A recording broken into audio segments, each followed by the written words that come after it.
चंद महाराज सत्य का आश्रय लेने वाले चक्रवर्ती सम्राट, सत्य अर्थात भगवान का आश्रय लेने वाले। भगवान का नाम सत्य नारायण है। सच्चिदानंद रूपाय प्रभु श्री कृष्ण के लिए कहा गया। विश्वोत्पत्त्यादि हेतवे तापत्रय विनाशाय श्री कृष्णाय वयम नुमः। सबसे पहला शब्द है सत्य। प्रभु है सत्य। हरिश्चंद्र जी महाराज की सत्यता, दानशीलता, चराचर जगत की सेवा भावना और भगवद स्मृति, इसकी कसौटी के लिए महामहिम ब्रह्म ऋषि विश्वामित्र जी आए। उनका एक बहुत सुंदर वन था। एक विशाल वाराह उसको विध्वंस कर रहा था। मायाकृत वाराह को विश्वामित्र जी ने प्रकट किया। जितने सैनिक थे उसके भयवश भाग पड़े। ऐसा विशाल वाराह, कोई अस्त्र शस्त्र उसके काम नहीं कर रहा था। जाके सूचना दी तो चक्रवर्ती सम्राट थे, बलशाली भी थे, और का चिंता की बात नहीं। घोड़े पर सवार हुए वहां पहुंचे। जब वहां पहुंचे तो कोई वाराह नहीं। भगवान के महान महिम स्वरूप को जानने वाले विश्वामित्र जी, जिनके चरण भगवान दावे हैं, चरण चापे हैं विश्वामित्र जी के। विश्वामित्र जी खड़े थे, प्रणाम किया साष्टांग। अहो भाग्य, आज तो भगवान हमारे ऊपर बहुत प्रसन्न हुए। आप जैसे महामहिम ब्रह्म ऋषि के दर्शन हो गए। प्रभु आज्ञा करो, आपकी क्या सेवा करें। घुटनों के बल बैठे हुए, हाथ जोड़े हुए विश्वामित्र जी से कहे, बस राजन, अगर सेवा की बात कहते हो तो घोड़े की लगाम और खजाने की चाबी दे दीजिए। वो हंस पड़े। महाराज केवल 2 चीजें? हाँ, तुम दो तो दिया। फिर 20 भार स्वर्ण दक्षिणा में दीजिए। 20 भार? जितना चाहे। मिथ्यावादी, तेरा क्या रह गया? खजाने की चाबी मतलब मेरा पूरा खजाना। घोड़े की लगाम अर्थात जहां तक चक्रवर्ती सम्राट पद में तूने यात्रा की, मेरा सम्राट पद वही जो चारों तरफ विजय प्राप्त की। बात सत्य? हाँ, तो 20 भार स्वर्ण दक्षिणा में। महाराज, मेरी तो बुद्धि चक्कर आ गई। सब कुछ आपका है, ये तो पक्का। अब ये 20 भार स्वर्ण, हमें उपाय बता दीजिए। तो इस राज्य से निकलो। तुम्हारे राज्य की सीमा के बाहर है काशी। काशी किसी राजा के शासन में नहीं, भगवान विश्वनाथ जी की नगरी है। जाओ वहां, छोड़ो ये राज्य और बिको, और तीनों के बिकने पर जो स्वर्ण राशि प्राप्त वो दे दो, हम संतुष्ट हो जाएंगे दक्षिणा में। देखो कसौटी। हाँ, सत्य को अपना जीवन बनाने वाले, सब कुछ भगवान का है, हम उनके दास हैं, ऐसा मानने वाले, भगवान के भक्तों में श्रद्धा रखने वाले, उनके लिए कोई भी कष्ट, कोई कष्ट नहीं होता। सत्य संध के लिए प्राण चले जाएं, सर्वस्व नष्ट हो जाए, पर वो अपने मार्ग को नहीं छोड़ते। हरिश्चंद्र जी ने विश्वामित्र जी को देने के लिए, अपने दक्षिणा के लिए काशी में गए। अब चक्रवर्ती सम्राट को कौन खरीद सकता? जानते तो सभी थे। जहां वो कहते मुझे कोई खरीद ले, पर मुझे 20 भार स्वर्ण चाहिए। मेरी पत्नी, उनकी शैव्या पत्नी, बड़ा मतलब कारुणिक प्रसंग है, जो महलों से बाहर कभी किसी ने देखा नहीं। वो बिकने के लिए अपने पति के साथ, देखो उनका पातिव्रत धर्म, कि आप हारे हो, हम थोड़ी हारे हैं, जाओ तुम्हें जहां जाना हो। और पुत्र रोहित कुंवर, तीनों साथ काशी में बिकने के लिए। कौन खरीदेगा? आज भी हरिश्चंद्र घाट है काशी में, तो वहां डोम स्वरूप में खरीदने वाले आए। कहा कि हमारी पत्नी, पुत्र और हम तीनों के बिकने पर मुझे 20 स्वर्ण भार चाहिए जो दक्षिणा में देना है। बोले उनको तो नहीं खरीद सकता, मैं आपको खरीद सकता हूं श्मशान की रखवाली के लिए। बिक गए। एक ब्राह्मणी ने उनकी पत्नी को खरीदा तो बच्चा उन्हीं के साथ रहेगा। उसने दोनों की धनराशि मिलाकर दक्षिणा विश्वामित्र को, विश्वामित्र जी वहां से चले गए। अब वो कैसे कठिन कष्ट को सह रहे, जो चक्रवर्ती सम्राट, उसकी दिनचर्या क्या होगी? एक धर्मात्मा सत्यवादी, और अब दिनचर्या क्या है इनकी? ड्यूटी, सेवा लगा दी। श्मशान में जो भी शव फूकने आवे उसे कर लेना। और काशी एक ऐसी नगरी है जहां रात दिन शव फूके जाते हैं। जैसे लकड़ी का टाल लगा रहता है, ऐसे काशी में 100 का टाल लगा रहता है, मुर्दों का। 50 चिताएं ऐसे चलती रहती, वहां घाटों पे ही तो रहे 50 चिताएं। दशाश्वमेध घाट है, मतलब 50 फूक रही तो 100 इधर 100 उधर, ऐसी सब। वो महाश्मशान भगवान शिव के तांडव का। चिता भस्माले पो करल मसनम दिक्पट धरो, जटाधारी कंठे भुजग पतिहारी पशुपति कपाली भूतेशो। महामहिम शिव की वो तांडव स्थली है। उसे हटकर हरिश्चंद्र घाट है। सोचो जरा, ऐसा महामहिम चक्रवर्ती सम्राट की सुविधा में पलने वाला शरीर, श्मशान में 24 घंटे की सेवा। भरण पोषण करने वाला मालिक कौन? डोम, उसकी आज्ञा पर। और उनको खाने को सूखे अन्न का, चना जैसे कोई कसौटी कसी जाती है तो हमारा तन नहीं, हमारा परिवार नहीं, हमारा राज्य नहीं, हे नाथ मैं आपका हूं, ये सत्य है तो दिखाओ, दिखाओ परीक्षा में कि आपका कुछ नहीं है और आप सत्य का ऐसे पालन करते हैं। जो वहां कर मिलता था उसे जाकर के मालिक को देना और हर समय श्मशान में रखवाली करना। जब विश्वामित्र जी ने देखा ये तो पूरे के पूरे पास हो रहे हैं, मृत्यु को आज्ञा दी, तत्काल प्रारब्ध की रचना बदला जाए और इनके पुत्र को मारा जाए।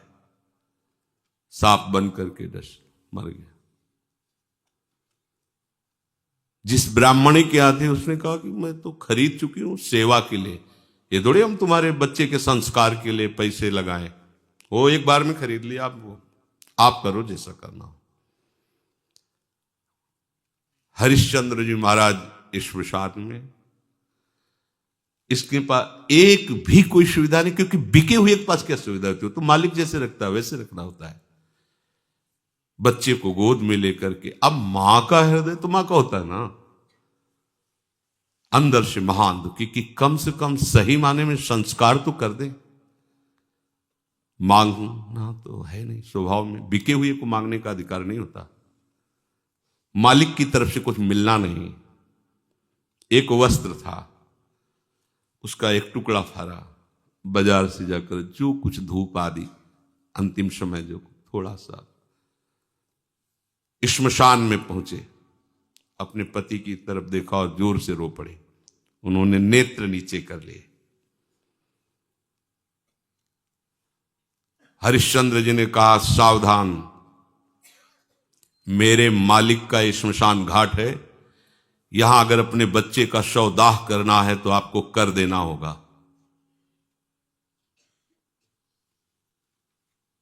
रो पड़ी, आपका भी तो पुत्र नहीं, मैं सिर्फ डोम का इस समय नौकर हूं, बिका हुआ, बिना कर लिए आप इस घाट पर दाह संस्कार नहीं कर सकते।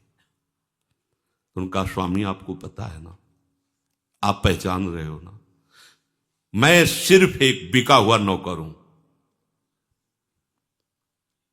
अगर आप यहां संस्कार करना चाहती है तो आपको कर देना होगा। तो आप ही बता दो ना कि अब कर में क्या दूं? शरीर भी तो बेच दिया है, क्या है? एक पुत्र है, वो भी मृत्यु को प्राप्त हो गया है। आपकी ही सत्यता का पालन करने के लिए सब है। आप ही बोल दो ना क्या कर।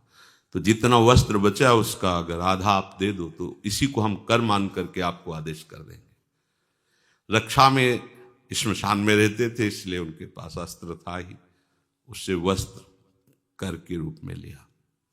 देखो कैसी भगवान की कसौटी, अपने लोग कसौटी 100 ग्राम बर्फी में ईमान खो देंगे, प्रभु को भूल जाएंगे।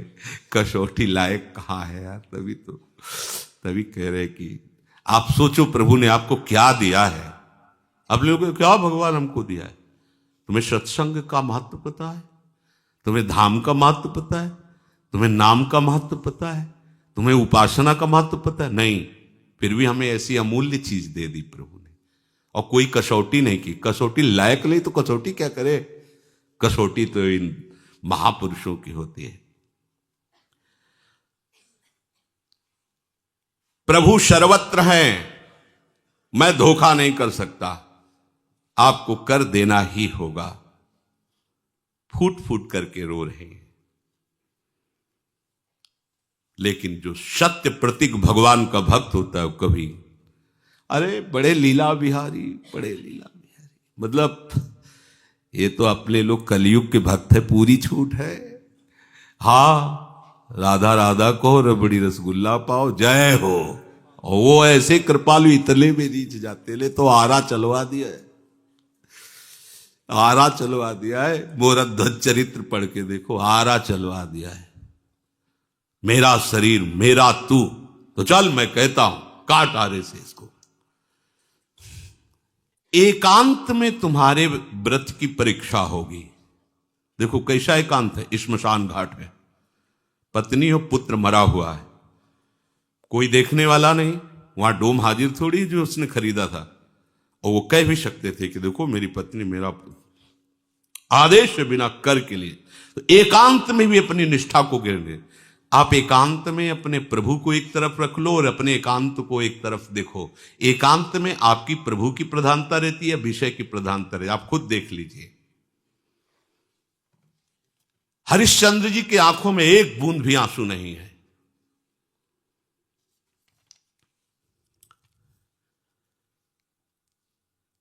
जे ही वस्त्र फाड़ करके कर के लिए देने को विश्वामित्र जी प्रकट हो, बस हो गया। तुमका क्या प्रभु? बोले बस यही देखना चाहता है कि तुम सत्य में वास्तविक दृढ़ हो। उठो, जे कहा तो पुत्र उठ गया, क्योंकि तत्काल उस अशुभ प्रारब्ध को भेजा गया था और कहा ये अपनी चाबी लो, ये अपनी लगाम लो, और देखो हमारे साथ कौन कौन आया हुआ है। साक्षात देवराज इंद्र, परमेष्ठी ब्रह्मा और स्वयं भगवान, पूरे सृष्टि विभाग के महामहिम तो वही घाट पे उपस्थित हो गए। तुम्हारे जैसा धर्म का पालन करने वाला, सत्य का पालन करने वाला कोई बिरला ही होगा। आशीर्वादों की झड़ी लगा दी देवराज इंद्र, भगवान ब्रह्मा, भगवान हरि। धर्म सब कुछ नष्ट हो जाए, अपनी निष्ठा नहीं, पर अपनी एक तरफ प्रभु को रख के देखो। जब ये बातें पढ़ते हैं तो देखो एकदम चूर चूर अहंकार हो जाता है, ऐसे माने घूमते हम बड़े भगत, हम बड़े। जब ये सब बातें महापुरुषों की पढ़ तो एकदम ऐसे कि कहाँ हो, जरा सी बात आती है तो प्रभु इस पक्ष में छोड़ के हम जगत के पक्ष में, आपने बड़ी कृपा कर दी, हमें कपड़ा दे दिया, भोजन दे दिया, पैसा दे दिया, सुविधा दे। इधर भूल गए, इधर मायाकृत रचना में आ गए। आप अंदर से देखो, ये अंदर की बातें, भले बाहर से न कहे। अतएव भगवत मार्ग में चलने वाले की दृष्टि में केवल भगवान ही लाभ होने चाहिए, और सब कुछ ये लाभ नहीं है।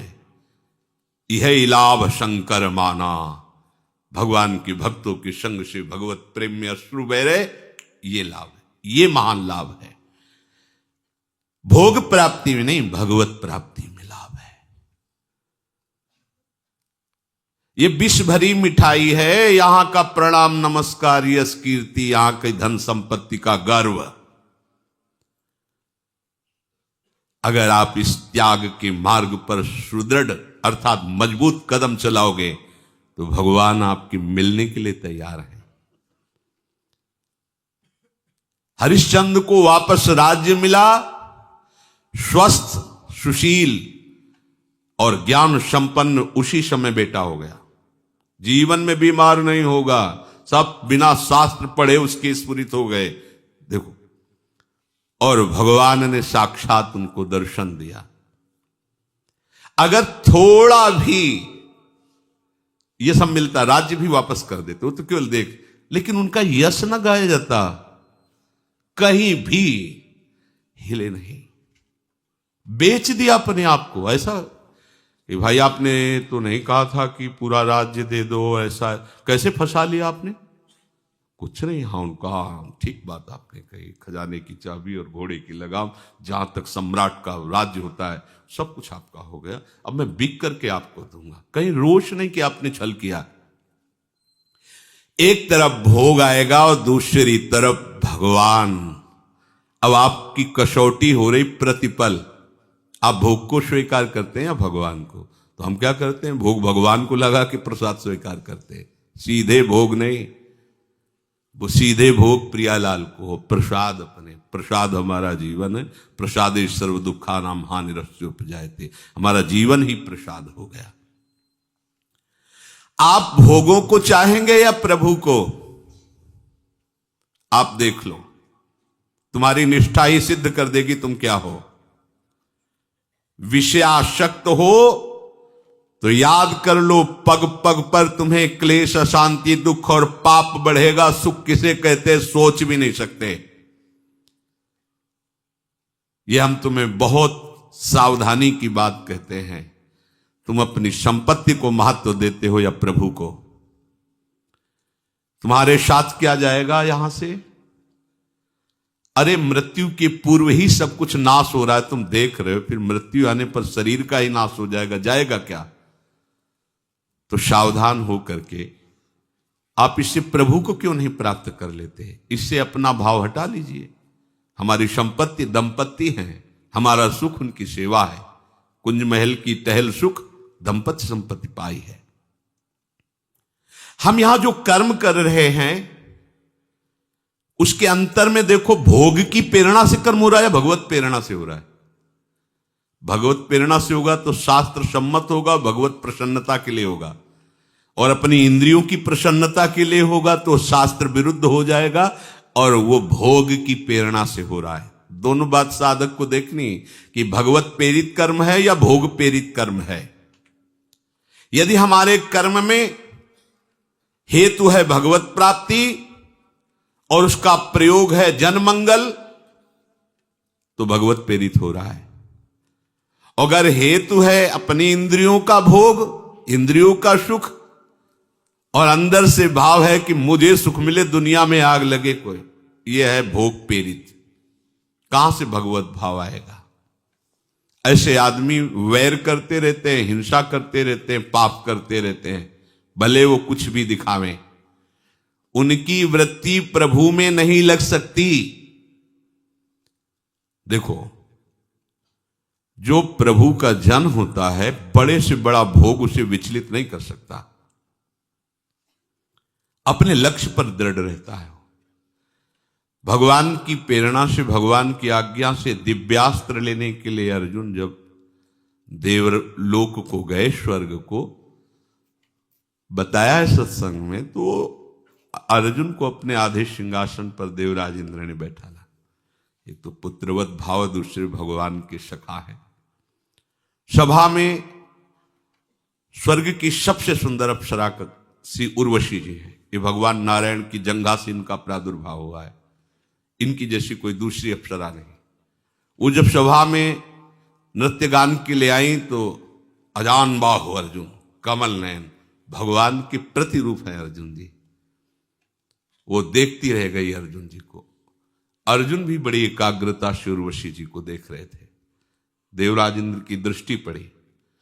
सभा संपन्न होने के बाद उर्वशी जी को बुलाया और कहा, आप अर्जुन पर आसक्त हैं क्या? तो बोले, कोई भी आसक्त हो सकता है, वो ऐसे शूरवीर है। बोले जाओ आज उनकी सेवा में उपस्थित हो, हमारा आदेश है। उर्वशी जी जहां से चलती हैं तो उनके साथ जैसे कोहरा छाया हुआ, ऐसे घना अंधकार रहता है आसपास, कोई दूसरा देख नहीं सकता बादलों का। और सौरभ से सुवासित वो मार्ग अपने आप हो जाता है जहां से उर्वशी जी अर्जुन के महल में पहुंची। अर्जुन ने जे देखा उर्वशी जी आई, आसन से उतर पड़े और घुटने के बल होकर के वो किसी और भाव से आ रहे तो कांप गए से, ये क्या,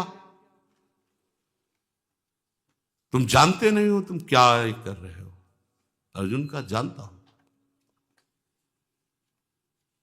मेरी माता कुंती और आप में बिल्कुल मुझे फर्क नजर नहीं आ रहा।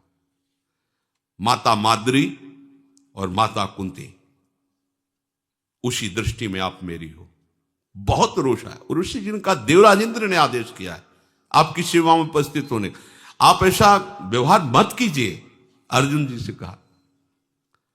अर्जुन ने कहा फिर मैं तुम्हें बता देता हूं कि मेरी दृष्टि नहीं परिवर्तित हो सकती। जय बार आप मेरे को प्रेरित करेंगे तय बार मैं माता के कर संबोधन करूंगा और उसी दृष्टि से देखूंगा। आप देखो, जहां उर्वशी जी का ऐसा कभी प्रसंग आता है तो बड़े बड़े ऋषि मुनि जो तप प्रधान हैं वो मोहित हो गए, लेकिन भगवान का सखा मात्र भाव एक मिनट भी विचलित नहीं हुआ। तो ऐसे ही एक तरफ भगवान है, एक तरफ माया की रचना है। अब आपकी उसी समय निष्ठा की परीक्षा होगी, आप देखते रहना। ये भगवान परीक्षा नहीं लेते, आप समझो भगवान तो बड़े कृपालु हैं, लेकिन वहां तक पहुंचने के लिए अनंत शक्तियां भगवान की हैं, वो योग्य बनाती है हमें, भगवान की योग्य बनाती है। तो जब हम फेल होते तब फिर महापुरुषों की कृपा हमें उठाती, आगे बढ़ाती, पर आपको पास होना पड़ेगा इस बात में। एक तरफ आपके प्रभु हैं और एक तरफ है माया का आकर्षण। उस समय आपको सावधान होना है। आप कुछ भी खा रहे हैं, पी रहे हैं, देख रहे हैं, सुन रहे हैं, बोल रहे हैं, चल रहे हैं, तो भगवत स्मृति है कि नहीं?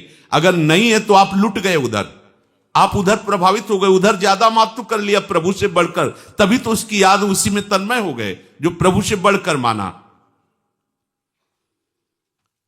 किसी भी उपासक को इस संसार की हर वस्तु, व्यक्ति, स्थान, ये मामूली सी बात नजर आनी चाहिए प्रभु के सामने। आप देखो, ये बस समझना होगा, ये क्या, ये नहीं, हाँ ये नहीं, ये तो केवल प्रभु के लिए होना चाहिए। क्या बात है। हमें लगता है कि एक बार भी प्रियाजू की रूप माधुरी सुनकर, देखा तो नहीं मान लो आप, तो सुनकर एक बार भी विचार हुआ कभी, कैसी प्रियाजी होंगी? कह रहे कि कोटि कोटि रसना जो रोम रोम प्रति होए, प्यारी जी के रूप को न प्रमाण कहो जाते। हाँ, कैसी प्रियाजू हमारी, कभी सोचा नहीं?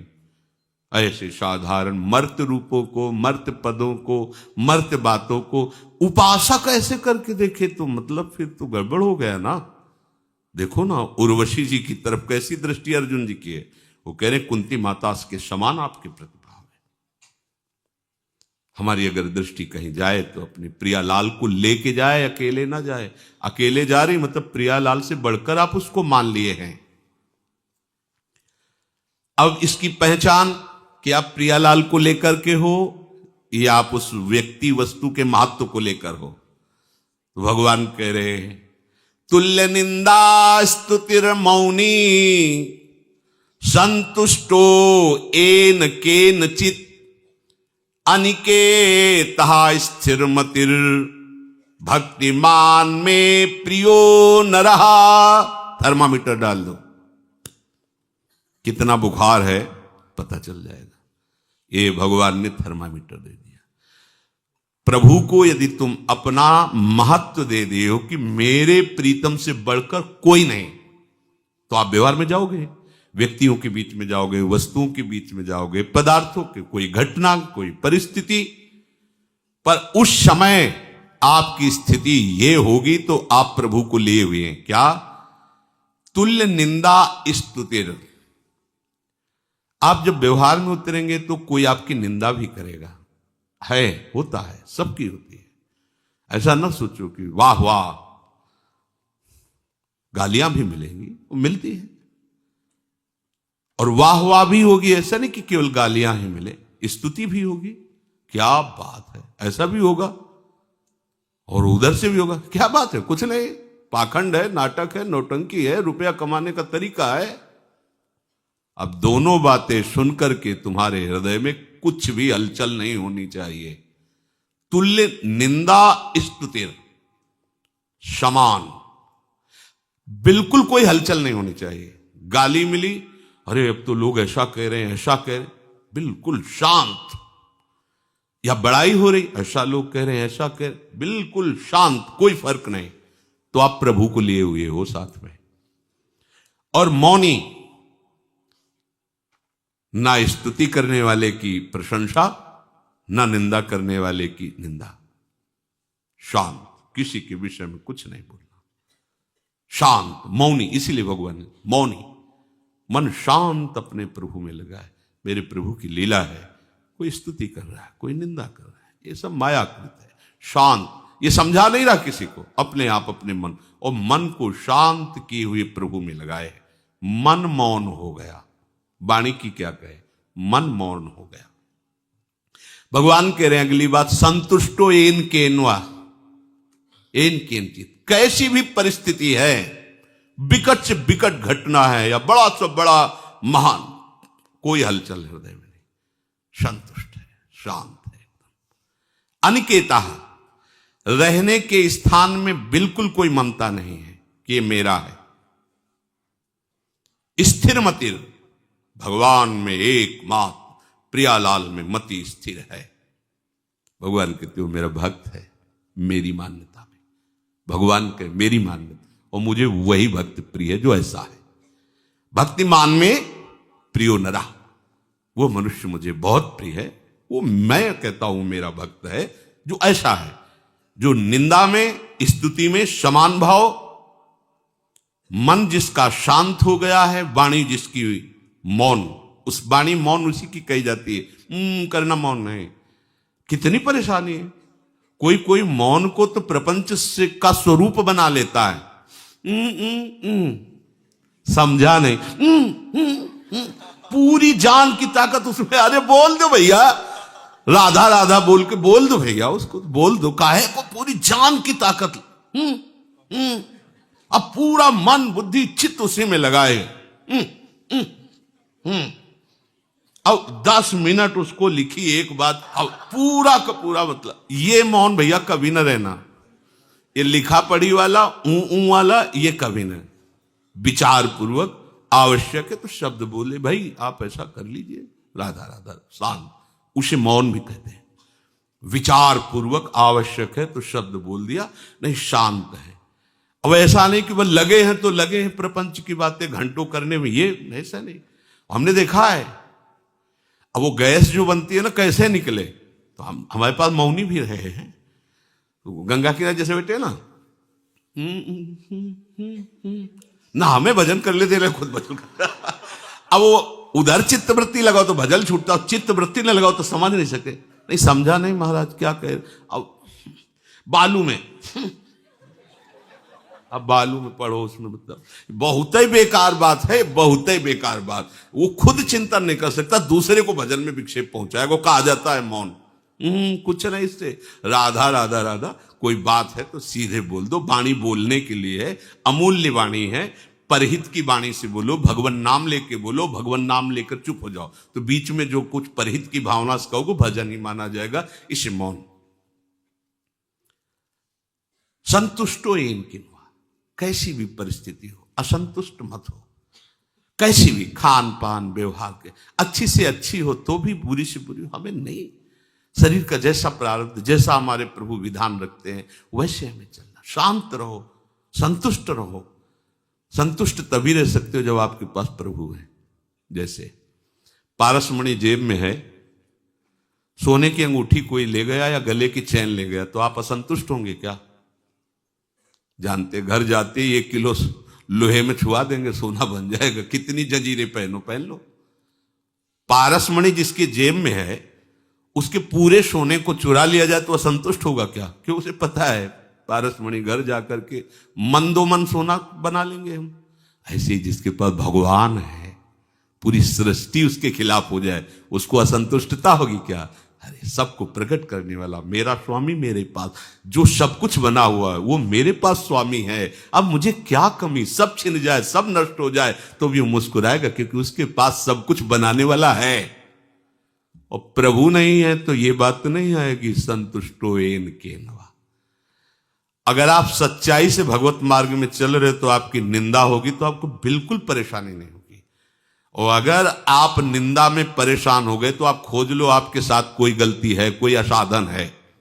जिसकी निंदा हो रही, जिस विषय की, भले वो ना हो लेकिन और कोई है असाधन, इसीलिए आपको बुरा लग रहा है। असाधन नहीं होगा तो निंदा बुरी लगेगी नहीं, पक्का। अपमान नहीं बुरा लगेगा, पक्का।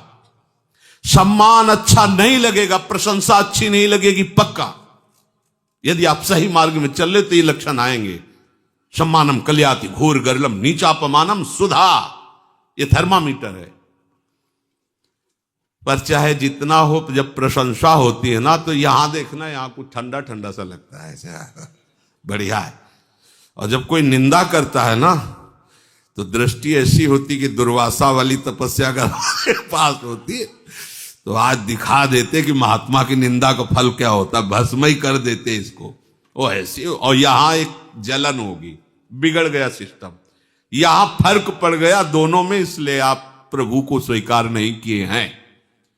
अगर प्रभु को स्वीकार किए तो यहां फर्क नहीं पड़ेगा, विश्व में चाहे जितना बड़ा फर्क पड़ जाए।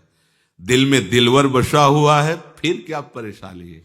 तो उसको बसाना थोड़ी, वो तो बसा हुआ है।